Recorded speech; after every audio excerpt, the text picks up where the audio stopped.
Good afternoon. Mayor Olivia Chow is the latest politician to make the case for Canada on American television. Chow made several appearances this morning. It comes as local leaders try to unite Canadians amid the ongoing and escalating trade war. CTV's Queen's Park Bureau Chief Siobhan Morris joins us live now with more on comments from Mayor Chow and Premier Doug Ford. Siobhan.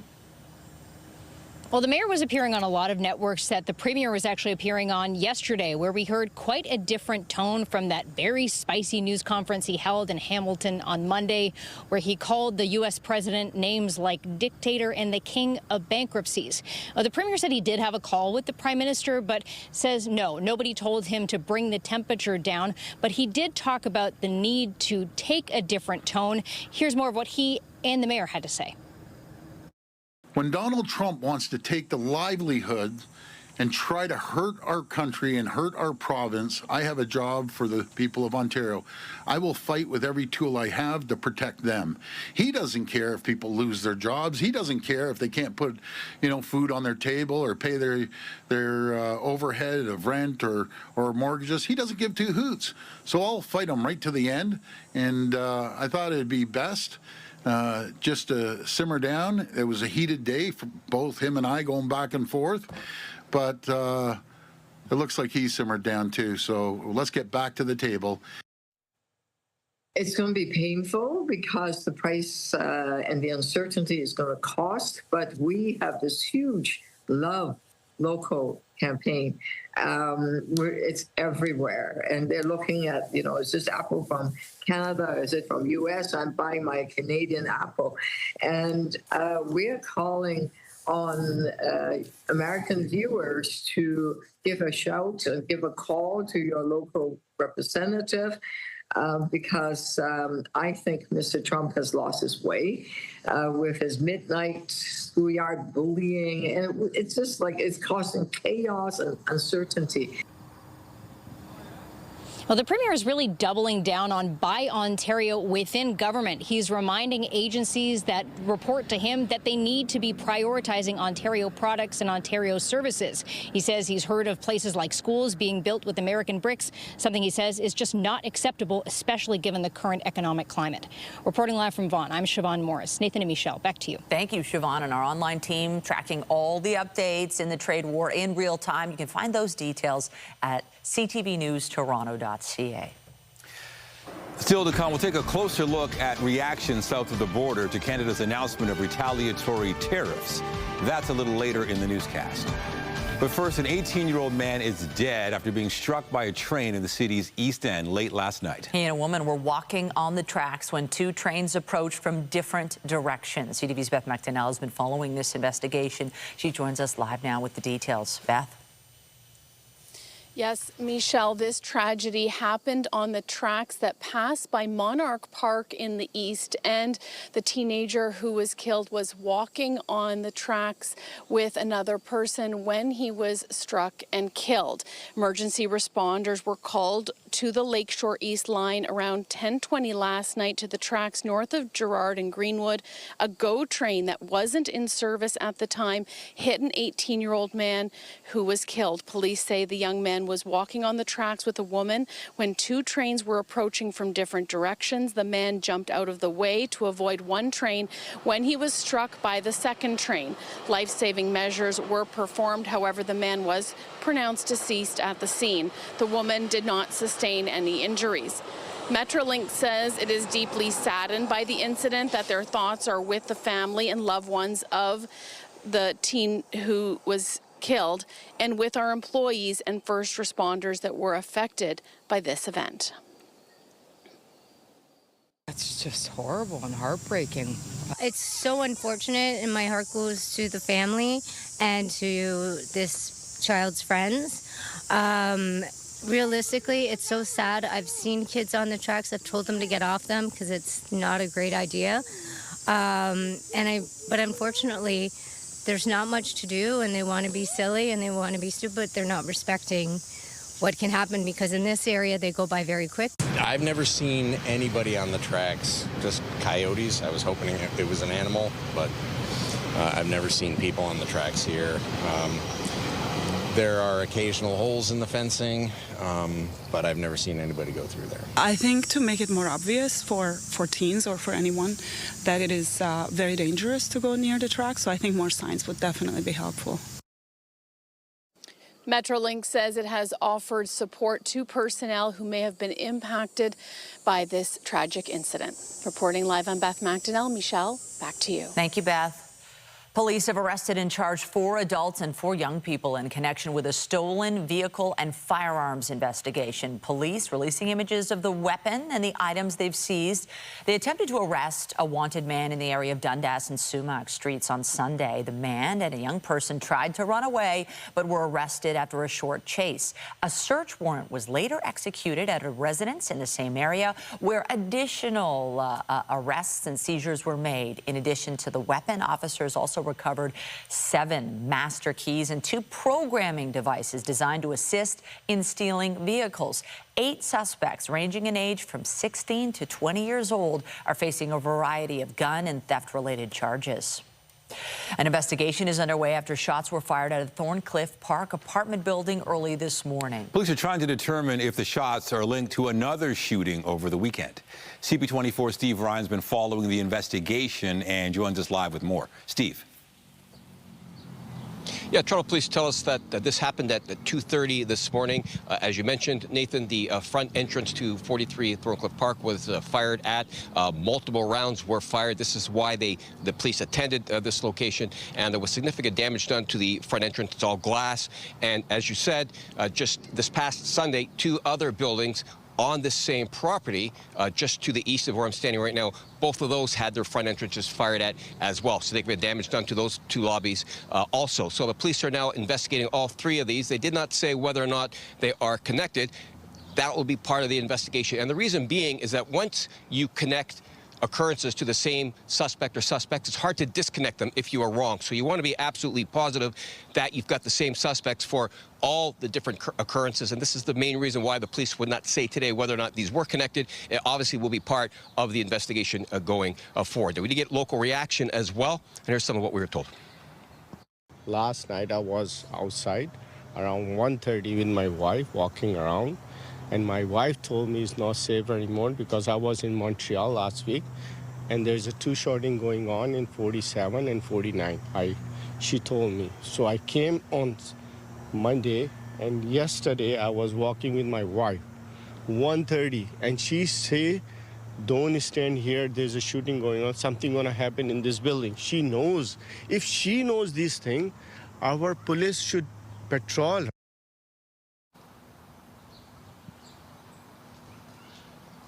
These are very specific occurrences that are very similar in nature. And typically, if you have occurrences like this, where buildings are shot at and there's no intended target when it comes to people, it often suggests one of 2 possibilities. Number 1, it's somebody's twisted form of entertainment, or there is a message being sent. They will be some of the motives that the police will look at going forward as they investigate all 3 of these occurrences and make a determination why this happened and whether or not they are connected or not. So back to you guys. All right, CP24 Steve Ryan, thank you. A grocery store in North York went up in flames overnight.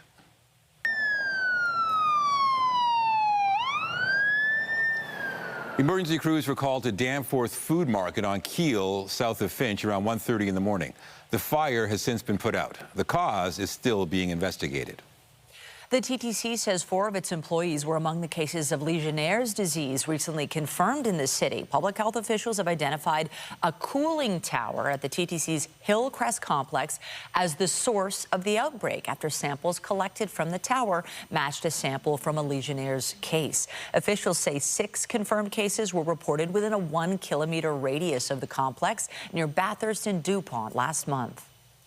After a number of complaints from riders, the TTC says it's addressed issues that were causing delays on a stretch of Line 1. The transit agency posted today, we've heard from TTC customers over the last couple of days about the slow trips southbound on Line 1 north of Bloor due to recently discovered track deficiencies. Last night, crews rearranged some planned work to make the necessary repairs and remove the speed restrictions in that area this morning. The TTC maintains a list of reduced speed zones where trains run more slowly because of track issues. There are currently 15 in place across lines 1 and 2. Advanced polls are open today in 3 provincial by-elections in the GTHA. Voters in the ridings of Scarborough Southwest, York Simcoe, and Hamilton East Stony Creek can cast their ballots early until Friday. Polling stations will be open each day from 10 a.m. to 8 p.m. The deadline to apply to vote by mail is 6 p.m. on Friday. By-election day is set for Thursday, September 3rd.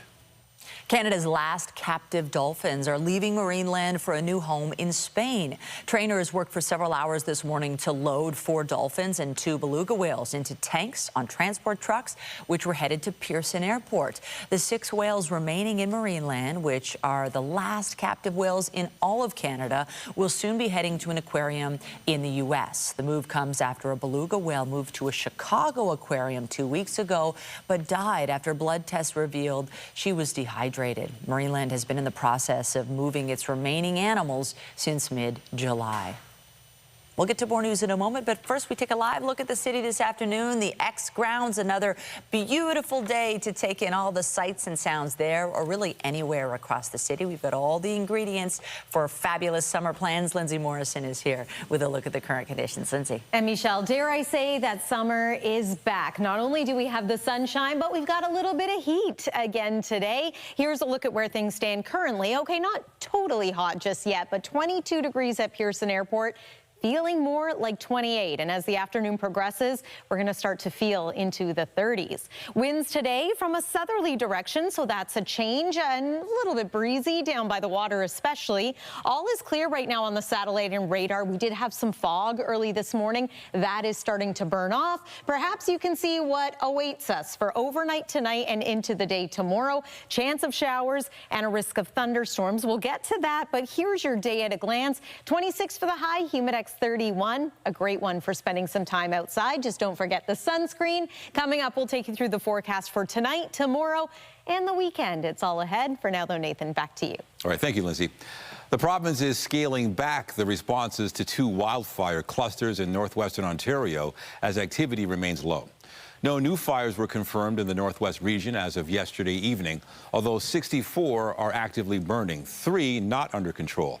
There were no new fires in the northeast either, and the 41 there are either under control or being observed. In British Columbia, there are only 3 notable fires still burning in the province: the Bald Range Blaze, the Ainslie Creek Fire, and the Pear Lake Blaze. A wildfire in the Fraser Canyon continues to burn out of control, but is no longer considered a fire of note. Hot and dry conditions are expected to return to much of BC this week, and crews are strategically placed to respond to any new fires from lightning strikes in the forecast. Returning to our top story, the ongoing trade war between Canada and the U.S. President Donald Trump has seemingly confirmed that American negotiations added new 11th-hour conditions in their trade talks with Canada. U.S. officials previously claimed that Canadian negotiators were the ones that made new demands. Prime Minister Mark Carney stated that U.S. officials made last-minute changes, which he described as unfair and uneconomic. In a phone call with CNN, Trump was asked about Canada's assertion that U.S. officials made late demands. Trump responded, "That sounds like me." California Governor Gavin Newsom says he does not think the new 50% U.S. tariffs will be around for long. I think it's a matter of days, if not weeks, at the latest, where he completely flips on this and then tries to save face. It will be all about saving face. Newsom made those comments while speaking with CTV's chief political correspondent Vassy Kapelos. He claims Trump is facing pressure from Republicans over the tariffs, particularly ahead of the upcoming midterm elections. Newsom also praised Ottawa's handling of the trade war. Yesterday, the federal government announced counter tariffs targeting $27.6 billion worth of American imports. Finance Minister François-Philippe Champagne stated that for each product, the Canadian tariff will match the American tariff. Some of the targeted U.S. sectors include steel and aluminum, seafood and dairy, consumer goods, plastics, paper and apparel, and cosmetics. Electronics and appliances, along with agricultural equipment, are also on the list. There's also a push for people to buy Canadian. The government announced support for Canadian workers and businesses with $7.5 billion in new and enhanced measures. They include extending temporary provisions on waiving the one-week employment insurance waiting period, as well as providing an extra 20 weeks of EI benefits for long-tenured workers. There are also grants and interest-free loans for businesses. And CTV's Scott Hurst has been following the trade war and joins us live with more. So, Scott, what are we hearing so far in terms of reaction to this back and forth on tariffs? Nathan, good afternoon. We've really seen the reaction ramp up over the last couple of days, of course, since the trade talks collapsed late Friday. And really, this confrontation is threatening one of the world's largest trading relationships. So that really shows you the scope of what's at stake here, as now that Canada has detailed its counter tariffs, really its response. Businesses and industries and consumers now on both sides of the border are really grappling with questions and concerns on how the new tariffs and counter tariffs will impact all of their costs, what it means for sales, and ultimately how it could hurt jobs. We saw the U.S. president venting his anger on social media, also engaging in very personal back and forth attacks with Ontario Premier Doug Ford. Now, the White House, as part of an official response, slamming Canada's countermeasures as, quote, doubling down on tariffs targeting American workers. In terms of reaction on this side of the border, earlier today, we heard more from Conservative leader Pierre Poilievre demanding accountability, releasing on social media a letter for Prime Minister Mark Carney, again demanding transparency from the Liberals and asking specifically how much more will a family of four have to pay because of these countermeasures, arguing tariffs on food and hygiene products, raise prices at the grocery store, and saying Canadians have sometimes nowhere else to turn for some of the appliances and electronics on the list. And in terms of a more full context here, Nathan, when it comes to political pressure, the U.S. is also threatening to raise costs for businesses and consumers right now, as it is just less than 3 months away from critical midterm elections where the Republicans are trying to hold on to the balance of power in Washington, D.C., Nathan. You know, we know that there are relief measures that have been announced, but ultimately, what could this mean for consumers? Yeah, despite the relief measures for consumers, specifically, this could mean paying more for a whole host of items. And we saw the list of some of the major items that are being detailed here, hundreds of items that Canada is targeting on these U.S. products coming into our country. So really, if you're looking for a specific item and it's on one of these lists of items coming from the United States, as we take a look at some of the main parts of the list, some of the main categories of this list, the tariff is now an added tax on that imported good. And with everyone trying to cover the extra cost, it is likely going to be the businesses that need these U.S. products or the consumer that wants this product who will have to pay more, as Canada's counterpunch is ranging from 15 to 50%, matching U.S. tariffs dollar for dollar. For example, as we look at this list, tariffs on steel and aluminum imports from the U.S. will now go from 25 to 50%, as well as tariffs on furniture and clothing, but also some more specific, smaller consumer items, perfumes and makeups, paper products, home appliances, agricultural products, including dairy and seafood, all being targeted by the Canadian counter list in terms of tariffs, as we're seeing this trade war ramp up from the breakdown of talks on Friday to the U.S. imposing tariffs and now Canada imposing these counter tariffs, Nathan, which are set to go into effect unless the two sides can somehow get back to the table in less than 2 weeks. All right, CTV Scott Hurst in the CTV National Newsroom. Thank you. Thanks, Nathan.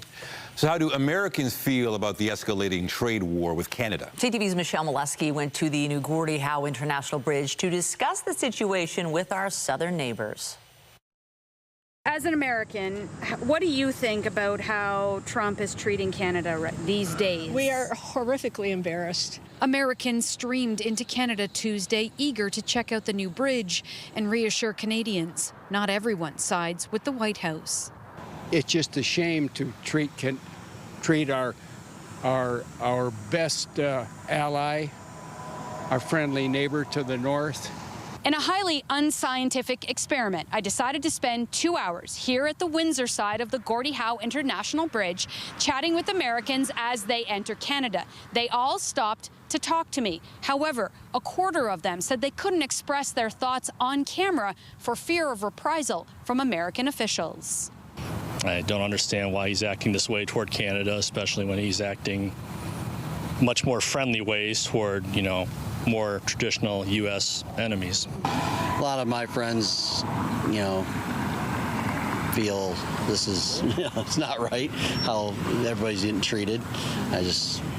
Well, then there's some people that disagree with me. Trump supporters Timothy and Colette Frederick didn't specifically comment on how the president is treating Canada, but they support his effort to focus on the American economy. More clarification on, again, the disparity. Why is the United States charging more?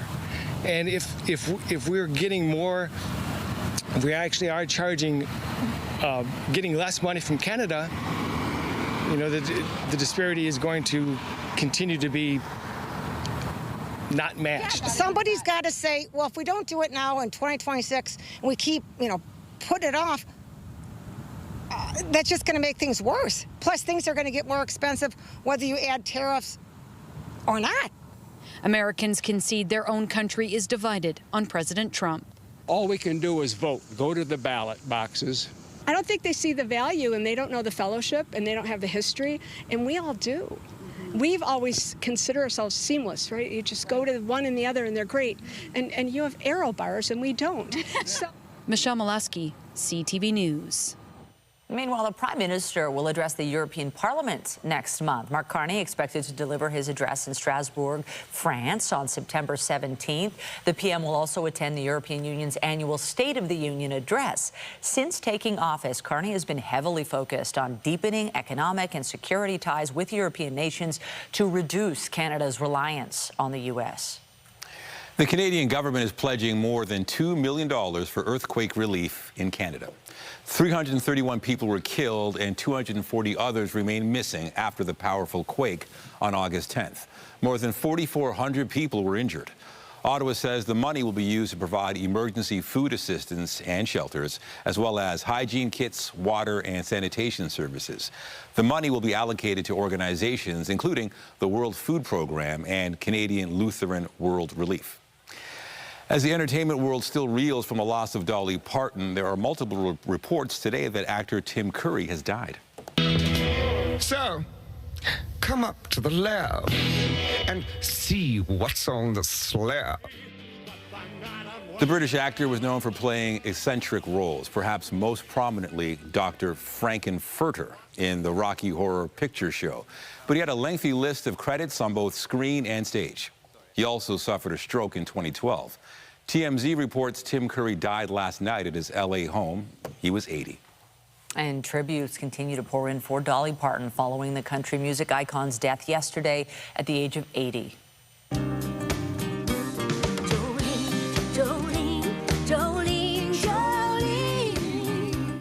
Parton leaves behind a prolific legacy of songs and is also remembered for her philanthropy. CTV's Mike Walker has a look back at her journey from a one-room cabin in Tennessee to becoming the queen of country.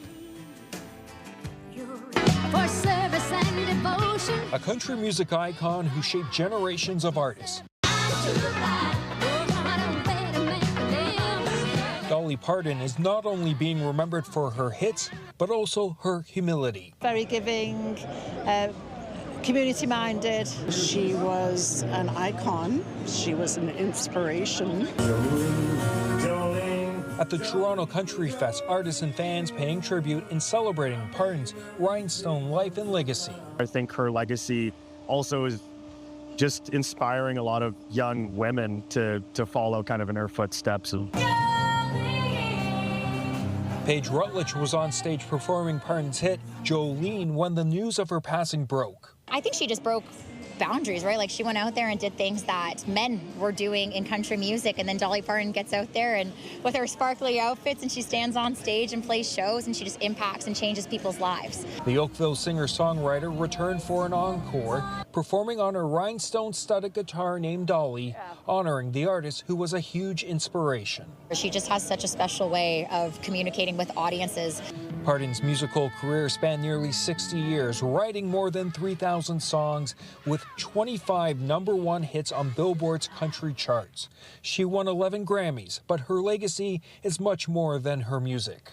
Starring in movies, doing philanthropic work. She has given away over 270 million books to children around the world to encourage literacy. A growing memorial outside the Toronto Country Bar named after the prolific songwriter. And that story of just coming from nothing in the community that she grew up in, how she was able to rise in the country music ranks as a woman at that generation is such an inspiring story. To fans, she was much more than the queen of country music. She was really making sure that all of her fame wasn't for nothing. Her legacy is just a sweet lady who sang beautiful music and had a heart of gold. Dolly Parton was 80. Mike Walker, CTV News. And CTV's Renee Rogers joins us live now for more on Dolly Parton's life and legacy. And she was just loved by all ages, generations, political stripes. She's just one of these people who was so beloved. It's so true. It's rare that you have someone so universally liked like Dolly Parton, but really she's being remembered for her iconic songs, which how can you forget? 9 to 5, Jolene, I Will Always Love You. But not only that, but for her philanthropy and kindness as well. Now, one notable tribute to her actually took place today in Britain, and that was the band of the Coldstream Guards at Buckingham Palace actually did a special rendition of 9 to 5 just for her during a changing of the guard ceremony. And that video was actually posted to the royal family's Instagram. And they posted a little message saying, remembering the late, great Dolly, who brought joy, comfort, and inspiration to so many, including the millions of children given free books through her Imagination Library. We will always love you. And Imagination Library was just one of the many charities that Dolly was involved with. It's something that actually sends a book to children under 5 every single month. And in fact, in 2022, she was awarded the Carnegie Medal of Philanthropy. But it's not only in Britain that she's being celebrated, of course, back in the U.S., where she's from, her home state of Tennessee, many tributes popping up there, as well as on the Hollywood Walk of Fame. She has a star there, and many fans are gathering. And those fans, you know, they included fellow musicians, people like Shania Twain, Canadian country music singer, who shared on Instagram that Dolly was pure light sent from heaven. She says, my mentor is gone. And we have to mention there's also reaction coming from the world of politics. Everyone from former U.S. Secretary of State Hillary Clinton to the current president, Donald Trump, who calls her death a true loss for millions of people, adding, there's never been anyone like her and never will. Now, Trump says flags will be lowered for an entire week in her honor. So really, she has left a lasting impression that won't soon be forgotten. You know, it's funny, the trade war has nothing to do with Dolly Parton, but we heard a local politician use Dolly Parton as maybe a way for us to see clearly to settle this. Yes, a little tribute to Dolly Parton, while at the same time a little bit of a dig at President Donald Trump. Mayor Olivia Chow was speaking on American television, as have many politicians over the past little while because of what's been going on south of the border. And what Olivia Chow said was that she thinks that Trump should take a page from Dolly Parton's book because Dolly was the epitome of love and kindness and also being a good neighbor. So she brought that into the conversation, saying that perhaps if Trump were a little bit more like Dolly, we would get along a little bit better. All right, CTV's Renee, good advice. CTV's Renee Rogers, thank you so much. You're welcome. Well, to other news now, tech giant Meta has agreed to settle a lawsuit brought by several states over the impact on its platform on young users. According to a court filing, the owner of Facebook and Instagram will pay more than $16.6 billion to bring the case to a close while still denying any liability. As part of the deal, Meta will establish daily limits, blocks on nighttime use for teens, and enhanced measures to keep kids off the platforms. Several states accuse Meta of harming children with its social media products, while they argued were designed to be addictive. Now, they also accuse Meta of violating federal privacy law and helping to stoke a youth mental health crisis. The settlement still needs a judge's approval. There are reports the Duke and Duchess of Sussex have arrived in the UK. This news comes less than a week after it was reported Prince Harry and Meghan have decided to return from the United States after 6 years there. The Daily Telegraph newspaper says the couple's plane landed at Birmingham International Airport around noon today, local time. Their 2 children have already enrolled in UK schools and will start classes in September. The family plans to live at a private residence outside London, but it's not known where that will be. Meanwhile, the prince's father will be in the Caribbean in a couple of months. King Charles and Camilla set to visit Antigua and Barbuda, the Bahamas and Guyana during a week-long tour in November. The monarch will attend the Commonwealth Heads of Government meeting. Charles is head of the 50-member Commonwealth, the King of Antigua and Barbuda. In Spain, the world's biggest and messiest food fight has begun. Thousands of revelers took part in the La Tomatina festival today. During the event, attendees, you can see it there, throw tomatoes at each other for 1 hour. Organizers expecting 22,000 people from around the world this year and say 150,000 kilograms of tomatoes will be used. The Tomatina fight originated from a spontaneous battle amongst villagers in 1945. The event was banned for a time during the 1950s, but now draws a huge international following. Lindsay. It does look fun. Now, I don't know if you saw that sunset last night. It was gorgeous around the GTA, but what I have noticed is just how early that sunset is becoming. And really, it's tonight and tomorrow that we will have our final 8 p.m. sunsets of the season. After that, starting Friday, the sun's going to set prior to 8 p.m. Tonight, though, we could see a little bit of cloudiness interfering with that sunset. And then through the overnight, we've got the chance of showers and the risk of thunderstorms. We're going to remain quite mild overnight tonight. Tomorrow, bit of an unsettled day. We'll take you through the weather forecast into the weekend after this break here on CTV News at noon. Stay with us. When you see it happen, send it to CTV News. Text 10400 from your screen to ours. Text 10400. All right, let's talk about the forecast. We know the month of August is winding down, but summer doesn't seem to know that. No, let's not mention that anymore, okay? We still got plenty of time.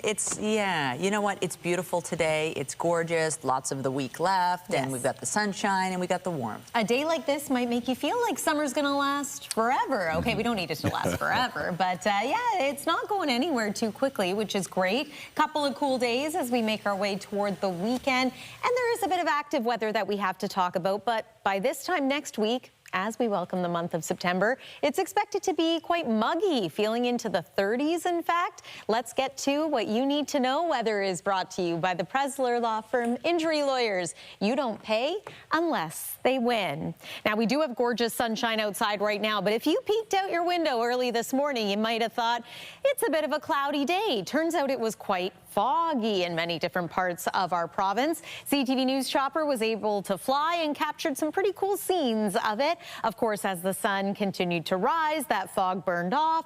And now through the afternoon, we are enjoying a blue sky in many areas. But we are also tracking active weather in the form of showers and possible thunderstorms. You can likely make out the front there. It's moving its way over the state of Michigan as well as Lake Huron, with some showers and some storms at this point. But gorgeous sunshine today, this afternoon, around the Golden Horseshoe, and perhaps into early this evening. It's late evening that we should see the cloud cover increase, and then overnight that a few of these showers are going to move in, and then we do remain unsettled for a good portion of the day tomorrow. Scattered wet weather. We're not looking at widespread rain or necessarily heavy downpours, but the chance of activity is certainly going to be there. Here's a snapshot of 6 p.m. So first, it's the cloudiness starting to increase.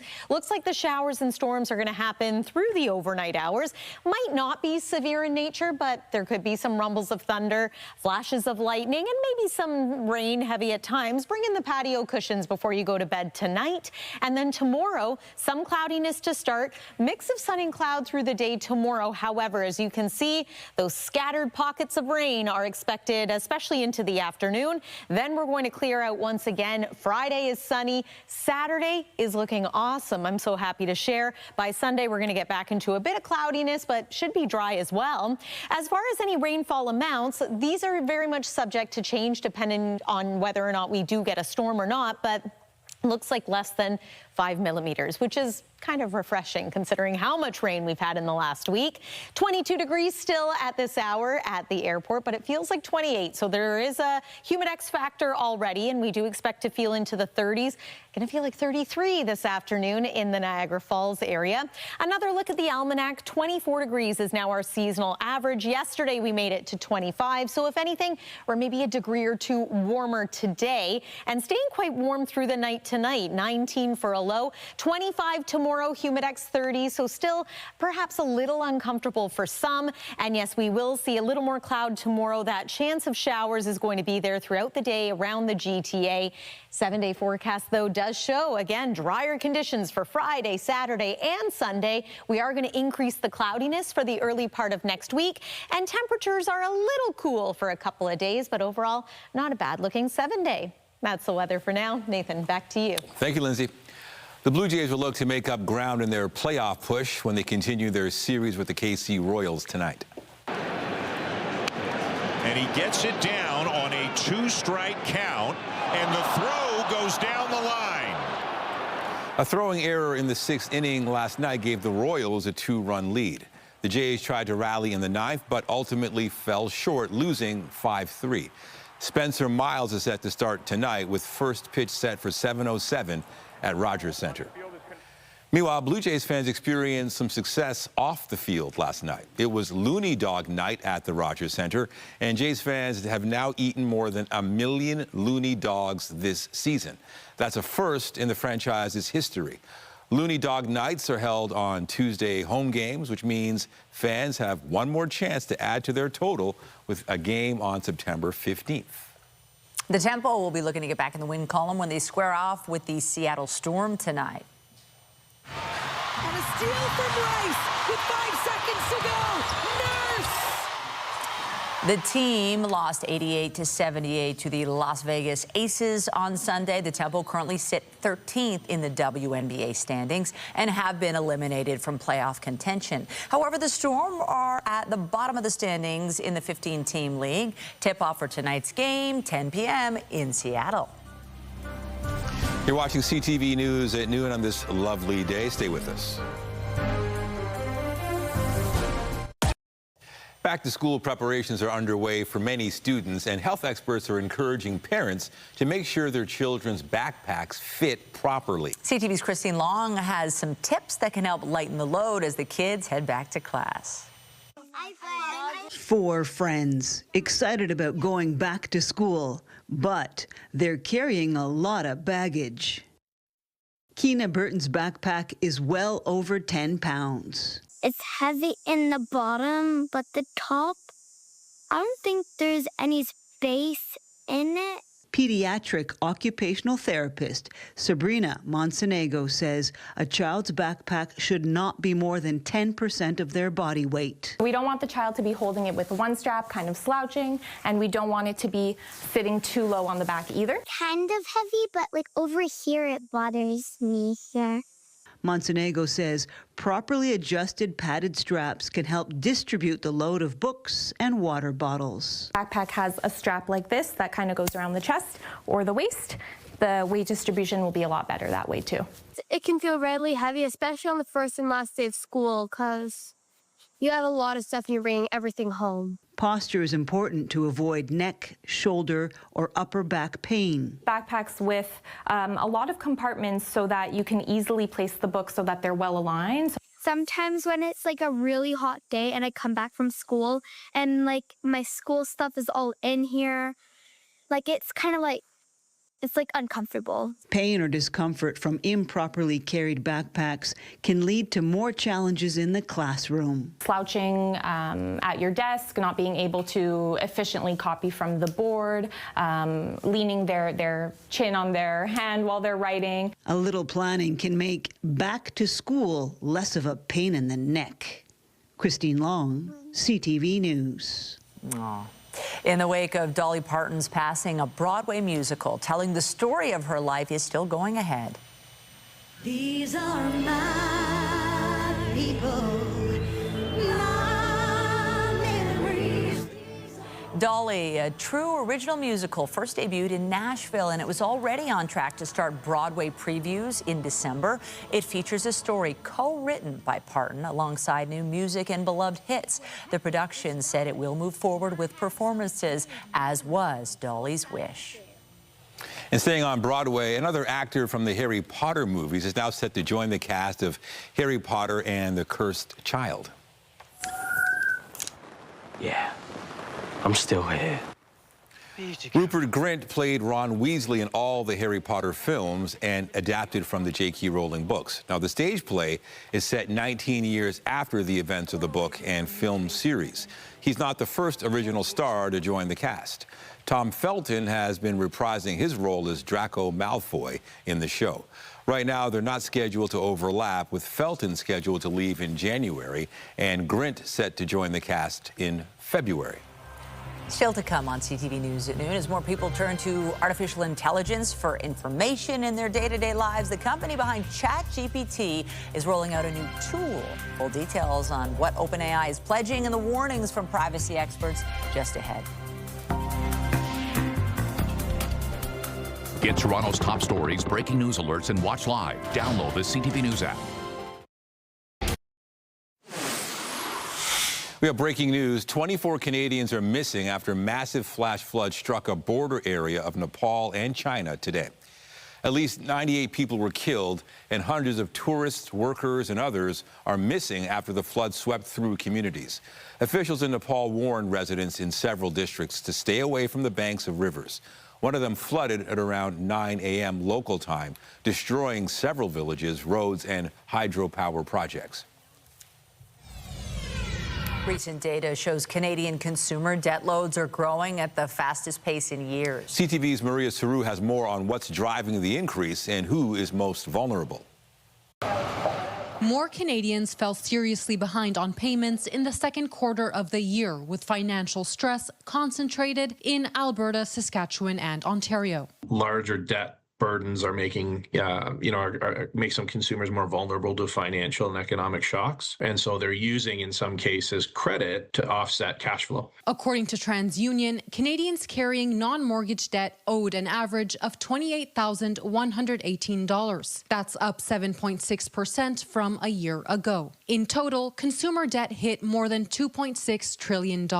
At banks across the country, people are borrowing more money, with balances on car loans, personal loans, lines of credit, and credit cards all growing. Auto loans led the increase, up nearly 8%. And there are more signs of pressure. Growth in new mortgages slowed significantly. Now that interest rates have sort of leveled off, we're starting to see more of a leveling off in new mortgages. So it's not necessarily a decrease, but it's certainly down from, the peak we saw over the last couple of years. At the same time, more people are declaring bankruptcy or filing consumer proposals to restructure their debt, with the insolvency rate reaching a 2-year high. While the Canadian credit market remains relatively resilient, the outlook for the second half of the year depends on what happens next with inflation and tariffs. What we thought might have been sort of a gradual recovery going through 2026 might end up being a little bit of an uneven recovery. The impact will vary by region and sector. Maria Saru, CTV News, Charlottetown. The company behind ChatGPT is rolling out new functionalities for its AI agent tool. A few weeks ago, OpenAI debuted ChatGPT Work. It uses artificial intelligence to automate multi-step tasks on behalf of users.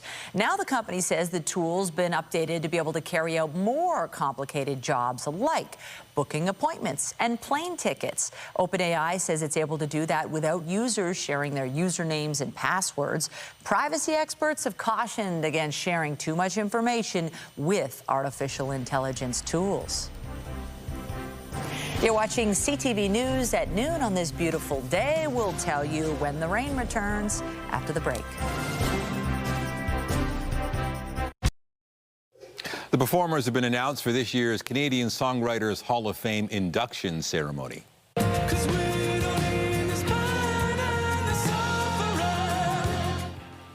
City and Color, Our Lady Peace, and Amanda Marshall will take the stage at Massey Hall on September 26th. The Tragically Hip and Feist are among the artists being inducted this year. Great talent. So much talent. Wow. Canadians are awesome. And the weather is amazing today. We are singing a happy song in the weather department for this afternoon and the early evening. Things are going to change a little bit as we make our way into the night and into the day tomorrow. But if you're heading off to the CNE this evening, great night for it. Warm temperatures. The sun going to set just after 8 p.m.